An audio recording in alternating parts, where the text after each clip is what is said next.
Mr. Happy by Roger Hargreaves.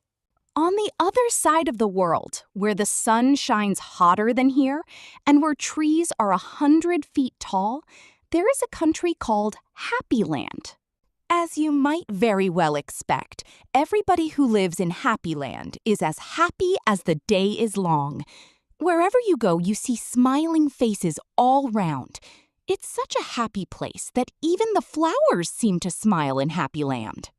And as well as all the people being happy, all the animals in Happy Land are happy as well. If you've never seen a mouse smile, or a cat, or a dog, or even a worm, go to Happy Land.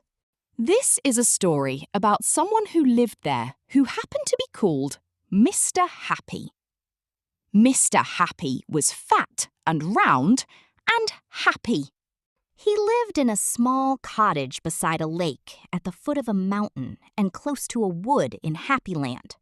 One day, while Mr. Happy was out walking through the tall trees in those woods near his home, he came across something which was really rather extraordinary.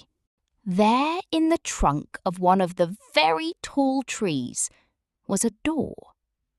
Not a very large door, but nevertheless a door. Certainly a door. A small, narrow, yellow door. Definitely a door. I wonder who lives here, thought Mr. Happy to himself, and he turned the handle of that small, narrow, yellow door. The door wasn't locked, and it swung open quite easily. Just inside the small, narrow, yellow door was a small, narrow, winding staircase leading downwards. Mr. Happy squeezed his rather large body through the rather thin doorway and began to walk down the stairs. The stairs went round and round and down and round and down and round and down and round. Eventually, after a long time, Mr. Happy reached the bottom of the staircase. He looked around and saw there in front of him another small, narrow door, but this one was red. Mr. Happy knocked at the door. "Who's there?" said a voice, a sad, squeaky sort of voice. "Who's there?" Mr. Happy pushed open the red door slowly, and there, sitting on a stool, was somebody who looked exactly like Mr. Happy, except that he didn't look happy at all. In fact, he looked downright miserable. "Hello," said Mr. Happy. "I'm Mr. Happy." "Oh, are you indeed?" sniffed the person who looked like Mr. Happy but wasn't. "Well, my name is Mr. Miserable, and I'm the most miserable person in the world." "Why are you so miserable?" asked Mr. Happy. "Because I am," replied Mr. Miserable. "Well, how would you like to be happy like me?" asked Mr. Happy. "I'd give anything to be happy," said Mr. Miserable. "But I'm so miserable, I don't think I could ever be happy," he added miserably. Mr. Happy made up his mind quickly. "Follow me," he said. "Where to?" asked Mr. Miserable. "Don't argue," said Mr. Happy, and he went out through the small, narrow, red door. Mr. Miserable hesitated and then followed. Up and round and round and up and round and round and up until they came out into the wood. "Follow me," said Mr. Happy again, and they both set off through the wood back to Mr. Happy's cottage.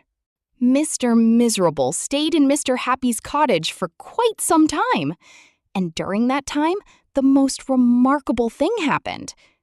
Because he was living in Happy Land, Mr. Miserable ever so slowly stopped being miserable and started to be happy.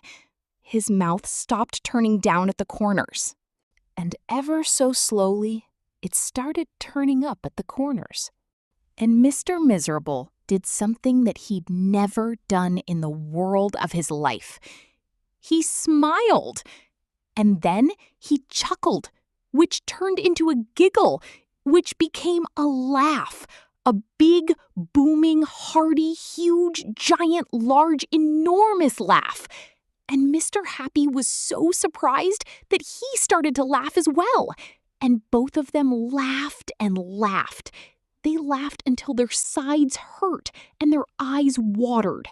Mr. Miserable and Mr. Happy laughed and laughed and laughed and laughed.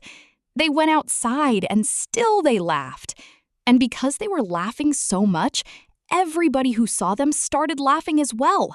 Even the birds in the trees started to laugh at the thought of somebody called Mr. Miserable who just couldn't stop laughing. And that's really the end of the story. Except to say that if you ever feel as miserable as Mr. Miserable used to, you know exactly what to do, don't you? Just turn your mouth up at the corners. Go on.